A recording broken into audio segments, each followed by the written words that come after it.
Welcome to Bible Study with Fred. I'm in Proverbs 12. I'm going to start in verse 8 and see how far I get. A man shall be commended according to his wisdom, but he that is of a perverse heart shall be despised. To commend someone is to speak highly of them, recommending them to someone, to others. The wisdom of a man commends him to other people. In our case, the closer the walk a person has with Christ in reality, the more highly he or she is commended to others in the church. This is also true in the world, only in regard to worldly wisdom. God holds the person of a perverse, wicked heart in very low esteem.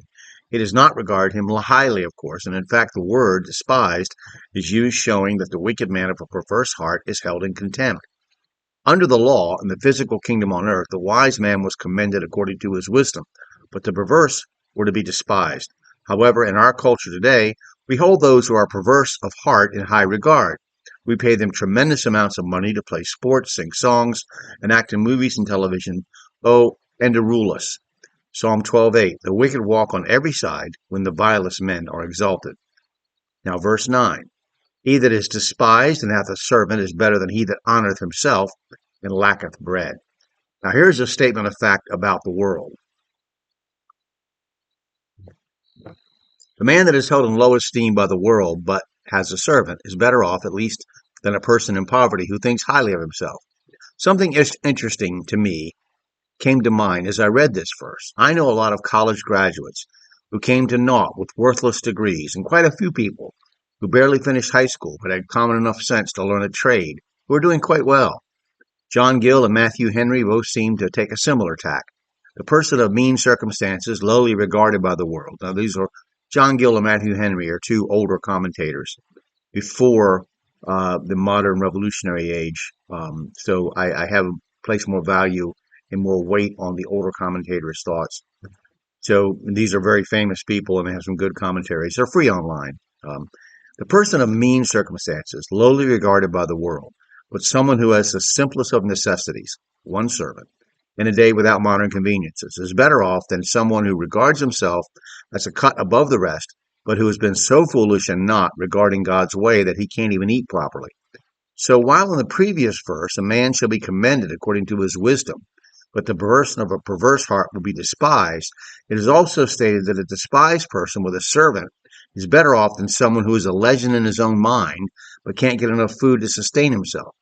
So what I don't see other commentators getting is that we're taking a couple of steps down here.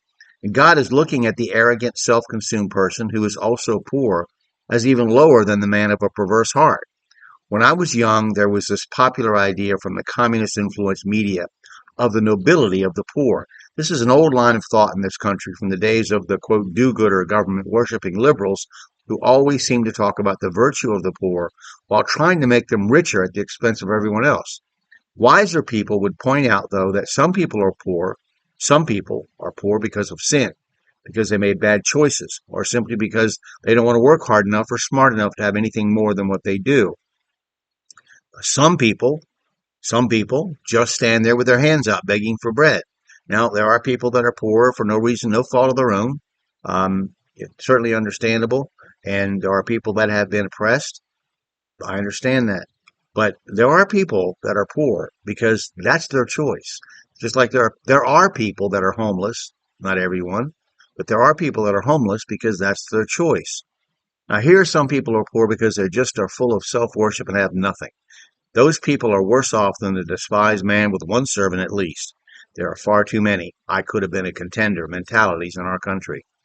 We've already been told that the perverse is wicked and froward. Later in chapter 14, we see that the perverse man holds God in low esteem. Here it is said that the man who holds himself in high regard without cause is worse off than the former man is. Galatians 6:3. For if a man think himself to be something when he is nothing, he deceiveth himself.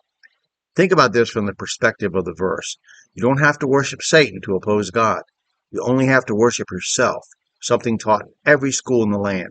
The man who honors himself is in worse shape before God than the one who doesn't hold God up very highly. Now, we'll stop there because there's a whole different thought coming up in verse 10 I want to talk about. So I hope you'll read your Bible, as I always say, study your Bible, cross-reference the verses, pray to God for wisdom and understanding, and share your interpretation with someone else. And if you watched the video this far, please click like and subscribe or follow. Um, you can purchase my comments on Amazon in Kindle or paperback form. Follow me on blogger.com or just here.